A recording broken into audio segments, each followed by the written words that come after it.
Welcome to Your Business, Your Life with Matt Francesco, your personal financial technician. Whether you've had years of success in your business or just starting out, High Lift Financial can help you create a vision for your business, life, and family, and align these for generational wealth.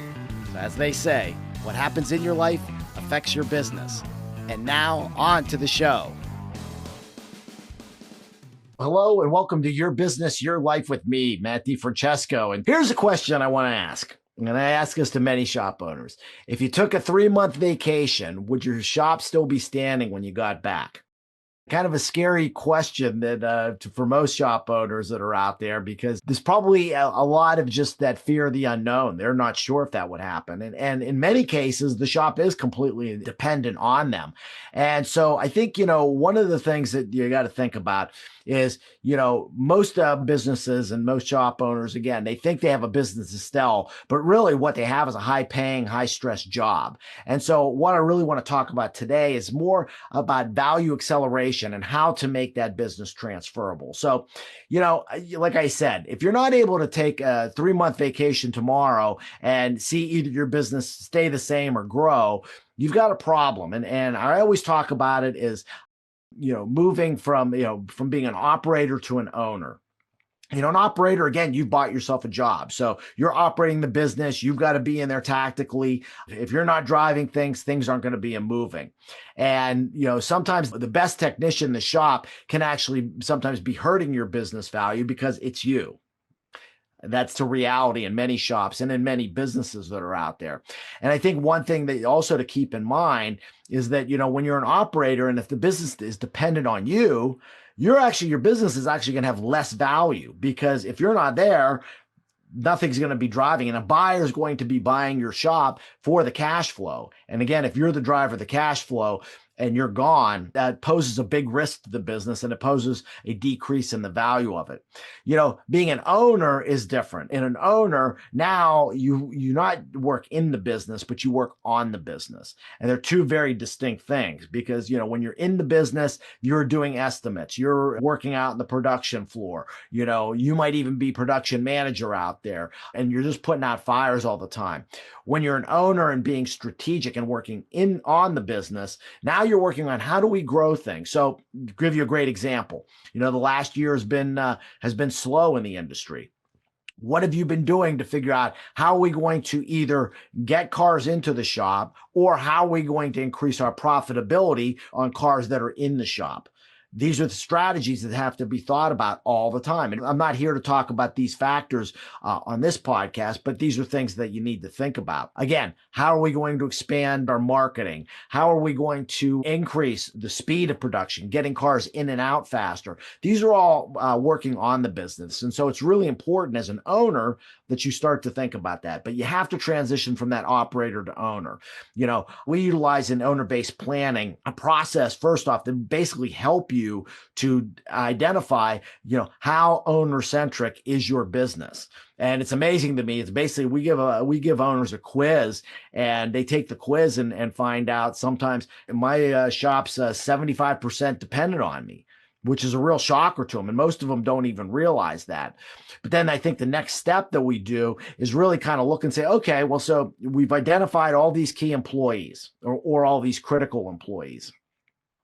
And we'll make we have a list of all the different tasks that are out there, from sales to HR to financial management, all of these, and who's responsible for all of them. We'll list. Okay. And then we'll say, okay, now who's the successor? So if something happened, like let's say you're responsible for estimating, and something happened where you became temporarily disabled and couldn't work, who would be the successor that would fill in there?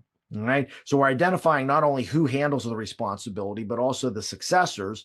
And then what we do is then say, okay, how capable are they to do this? Can they take it over right away? Could you just pass this off to them now and let them run with it? Second would be, well, they could do it, but they need a little bit of training. And third would be, well, they're going to need a lot of training on this. So we take this whole list and we identify. And then basically what I tell owners is, okay, all these ones, do it now. I want you to start delegating this stuff. Get it off your plate now. The twos then are the next projects that we start working on, getting those people trained. And slowly but surely, we start to get owners to start taking little bits off their plate. There's a great book that's out there by Dr. Benjamin Hardy called Who Not How. And I think many times, when we have problems within our business, we start to think of how can I solve this problem? And many times the better question to ask is, who can I get to solve this problem? The who's a lot of times that takes that stuff off our plate, frees us up. And in many cases, we can find people that are much, much more capable than us. I mean, I'll give you a great example in my business. I mean, I just recently, one of the things I'm terrible at is managing workflows. I'll be the first to admit that. That's not my thing. My genius is in being the strategist, the chief strategist in the business, and helping people to put together the plans and then to manage the relationships through that. So I hired Shannon on my staff, and Shannon is a rock star with workflows. So everything flows through her, and she manages me on it. So she's got things flowing through. When she's got questions to me, she does come to me. But other than that, she's taking over everything. I think we can all do that sort of thing in our business, and finding the right who's to be able to take these things off our plates so that we can do much higher level thinking on the business. So really the key thing with finding owner centricity is, again, identifying how owner centric your business is. I did this with a client, and I do this with all my clients, but I had one client who was interested. He was kind of burned out and didn't have any family, didn't have any key employees, he said, that would be interested in running the business. But we looked and saw how owner centric it was. And I started talking to him about, well, if you didn't have to be here all the time and have to do all this stuff, how would you feel about keeping the business? And he's like, well, I like the cash flow. I like the lifestyle. If I only had to come in the morning, maybe do a morning meeting, check in with everybody, anybody need anything, and then just be able to leave and go do whatever he wants. He goes, I'd be happy with that. And so we started developing this plan to make it less owner centric. And so, he stayed within the business for a number of years after that. I have another young owner who he wants to grow through acquisition, and we're doing a lot of owner-based planning with him. But this is a big part of it, is helping him to become more of an owner, not an operator, taking these things off his plate. So why? He can start thinking about how he wants to expand. What kind of shops does he want to look for to purchase? Okay. Start looking for those shops, doing more of the due diligence on that end. We actually identify how centric the business is. And also, one of the other things that tends to really help is when we do a valuation, and then as we make the business less dependent, do another valuation. And it's pretty amazing. The less owner-centric the business becomes, the more value the business has in the long run. And again, especially if you're looking at a third-party buyer, they'll pay a high multiple on a business that is not dependent on the owner. Because again, they know that the owner's getting out because he wants to get out, and he's not going to be there. So hopefully those were some good facts for you. If you have any questions or any of this stuff intrigues you and you want to talk more about it, please reach out to us. You can go to our website at highliftfinancial.com, click on the Let's Talk below. I give everybody 30 minutes of my time, no cost, no obligation, just to talk about your situation, see if there's any way that we might be able to help you. And if you like what you're hearing on the podcast, please give us a 5-star review. That way we just keep moving up the charts and getting more great content out to as many shop owners and businesses as we can. So anyway, thanks for listening. I really appreciate it. Take care. God bless, and we'll see you the next time.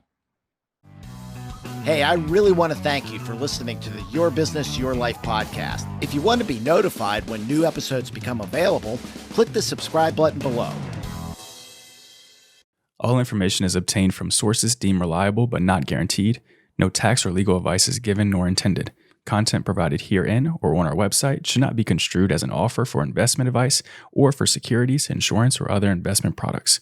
Investments involve the risk of loss and are not guaranteed. Consult a qualified legal, tax, accounting, or financial professional before implementing any investments or strategy discussed here. High Lift Financial is a DBA for Francesco Financial Concierge, LLC.